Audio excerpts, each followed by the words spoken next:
आज आपके साथ एक और मीठे की ज़बरदस्त रेसिपी शेयर करने लगा हूं। तो आज हम बनाएंगे बहुत ही ज़बरदस्त और आसान से शाही टुकड़े की रेसिपी। एक दो छोटी छोटी टिप हैं, उसके बारे में भी इंशाल्लाह इस वीडियो में आपको बताऊंगा कि जब भी आप शाही टुकड़े बनाते हैं, अगर आप वो गलतियां नहीं करेंगे, आपके शाही टुकड़े बहुत ही मज़ेदार बनेंगे, क्योंकि ये सबके फेवरेट हैं। चले मिलके बनाते हैं। बिस्मिल्लाहिर्रहमानिर्रहीम। तो ये देखिए, मैंने लिए हैं 6 ब्रेड के स्लाइसिस। और ये ब्रेड ना मेरे पास पुरानी रखी हुई है, तो कोई 2 दिन पुरानी, ठीक है। तो मैंने कहा कि चले इसके शाही टुकड़े ही बना लेते हैं, क्योंकि शाही टुकड़े दोस्तों थोड़ी सी अगर ब्रेड पुरानी होगी ना, सूखी हुई होगी, उसके ज्यादा अच्छे बनते हैं।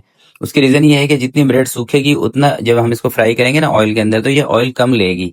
जितनी ब्रेड ताजी होगी उतनी फ्राई होने में टाइम भी लगेगा, और जितने टाइम तक वो तेल के अंदर रहेगी उतनी देर तक उसके अंदर तेल भरता रहेगा, ठीक है। तो इसके पीसेस कटिंग करने के बाद अब हम इसको फ्राई करेंगे। फ्राई करने के लिए एक चीज आपने समझ लेनी है कि इसको ठंडे तेल में आपने नहीं तलना।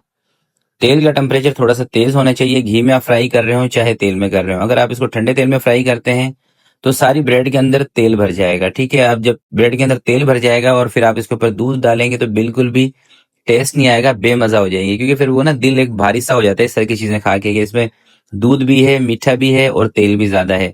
तो इसको आपने थोड़े से गर्म तेल में फ्राई करना है, यानी कि चंद सेकंड के अंदर ही ब्रेड आपकी सुर्ख हो जाए, इस तरह का ऑयल का टेम्परेचर होना चाहिए। अगर ज्यादा टाइम लग रहा है इसको फ्राई करने में, तो इसका मतलब ये है कि आपका तेल ठंडा है, आप इसको थोड़ा सा और गर्म कर लें। तो फ्राई करने के बाद भी आपने इसको इसको ना कोई 15-20 मिनट के लिए स्टेनर के ऊपर रखना है, ताकि कोई एक्स्ट्रा ऑयल इसके अंदर हो तो वो भी टपक टपक के कतरा कतरा करके वो भी इसके अंदर से निकल जाए, ठीक है। ये बताने का मकसद ये है कि ब्रेड आपकी तेल से बिल्कुल मतलब ड्राई होनी चाहिए, बस ज्यादा तेल नहीं होना चाहिए। तो सारी ब्रेड के स्लाइसेस को फ्राई करने के बाद फिर हम चलते हैं अगले स्टेप की तरफ। अब हम बना रहे हैं शीरा। शीरा बनाने के लिए आपने ले लेना है 1 कप पानी, एक सब्जी इलायची इसके अंदर ऐड कर दें, और 1 कप आपने ले लेनी है चीनी। चीनी को और पानी को आपने अच्छी तरीके से पकने देना है, सिर्फ 1 से 2 उबाल आने देने हैं इसको बस। 1 तार 2 तार छोड़ दें इस चक्कर को, ना हमें इसमें 1 तार चाहिए ना 2 तार चाहिए। जैसे ही 2-3 उबाल आ जाएंगे, इसका चूल्हा बंद करके इसको हम फिलहाल कर देंगे साइड पर। और इसकी जो रबड़ी होती है ना, जो दूध होता है, वो पकाएंगे, ठीक है। ये शीरा हमारा बन गया, इसको मैं कर रहा हूँ साइड पर। अब 1 लीटर आपने दूध ले लेना है। मैं डेयरी वाले दूध का इस्तेमाल कर रहा हूँ, आप वैसे इसके अंदर डब्बे वाले दूध का इस्तेमाल भी कर सकते हैं, किसी भी अच्छी ब्रांड का। 2 से 3 चम्मच के करीब आपने दूध के अंदर ना मिल्क पाउडर ऐड कर देना है। मिल्क पाउडर ऐड करने से क्या होगा, फुल क्रीम मिल्क पाउडर, कि ये जो दूध है ना आपका, ये जल्दी थिक हो जाएगा, यानी कि आपको इसके ऊपर ज्यादा मेहनत नहीं करनी पड़ेगी, ज्यादा आपको किचन में नहीं खड़ा होना पड़ेगा। और मिल्क पाउडर अगर आप दूध के साथ थोड़ा सा टच कर लेते हैं तो इससे टेस्ट में भी इजाफा होता है। बहुत सारे लोगों के माइंड में ये चीज आती होगी कि भाई मिल्क पाउडर डाल दिया, इसमें सूखा दूध डाल दिया, टेस्ट नहीं आएगा। एक दफा थोड़ा सा ऐड करके देखिएगा, ठीक है।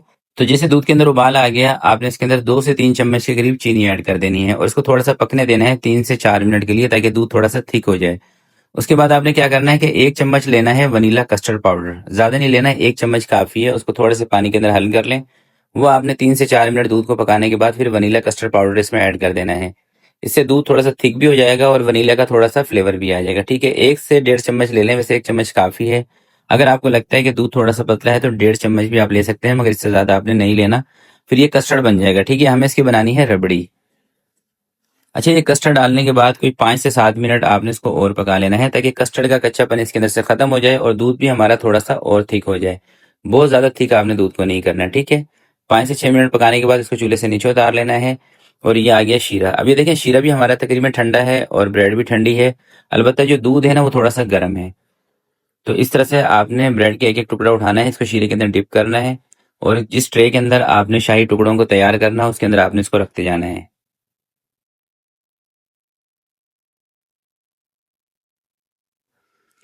और आपको ये ब्रेड देख के अंदाजा हो रहा होगा कि ये बिल्कुल भी सौगी नहीं है, यानी कि ज्यादा तेल इसके अंदर नहीं है, सिर्फ उतना ही तेल है जितना कि ब्रेड के अंदर होना चाहिए। मैं फिर आपको बता रहा हूँ कि शाही टुकड़ों के अंदर जब ब्रेड के अंदर तेल ज्यादा भर जाएगा, इसमें कोई टेस्ट नहीं आएगा। 2 चम्मच खाने के बाद ही आपका दिल भर जाएगा ये खाने से। तो बस इस रेसिपी के अंदर ना, पूरी के अंदर, जहां तक मैं ये समझता हूँ कि आपने ब्रेड को फ्राई करते वक्त ना ध्यान देना है। बाकी दूध तो थोड़ा सा गाढ़ा कर लेंगे, पतला कर लेंगे, टेस्ट आ जाएगा। मगर ब्रेड अगर आपकी ज्यादा सौगी हो जाएगी, ज्यादा ऑयली हो जाएगी ना, फिर टेस्ट नहीं आएगा, ठीक है। तो इस तरह से आपने सारी ये जो रबड़ी हमने बनाई है ये इसके ऊपर डाल देनी है। रबड़ी डालने के बाद थोड़ा सा ड्राई फ्रूट इसके ऊपर डाल दें, इसको फ्रिज के अंदर रखें, ठंडा करके सर्व करें। यकीन करें, इतनी जबरदस्त किस्म की ये रेसिपी है ना, सिंपल भी है, और जो टिप थी वो भी मैंने आपको बता दी, कोई चीज आपसे छुपाई नहीं है। इंशाल्लाह जब भी आप इसको ट्राई करेंगे आपको मायूसी नहीं होगी ये बनाकर। तो आज के लिए इतने ही, और चलते चलते आपसे गुजारिश करना चाहता हूँ कि पूरी वीडियो आपने देख ली है, वीडियो को अभी तक लाइक नहीं किया, जिन लोगों ने लाइक किया है प्लीज वो कमेंट जरूर करें। तो वीडियो को लाइक नहीं किया तो एक मरतबा लाइक कर दें। तो मिलते हैं नेक्स्ट वीडियो में, तब तक के लिए अपना बहुत सारा ख्याल रखिएगा, अपने वालिदैन का ख्याल रखिएगा। अल्लाह हाफिज। और सर्विंग की बात करें तो ये तकरीबन 7 से 8 अफराद की सर्विंग है। अगर आप किसी दावत वगैरह के हिसाब से बनाना चाह रहे हैं तो 7 से 8 अफराद के लिए आप ये मीठा बना सकते हैं।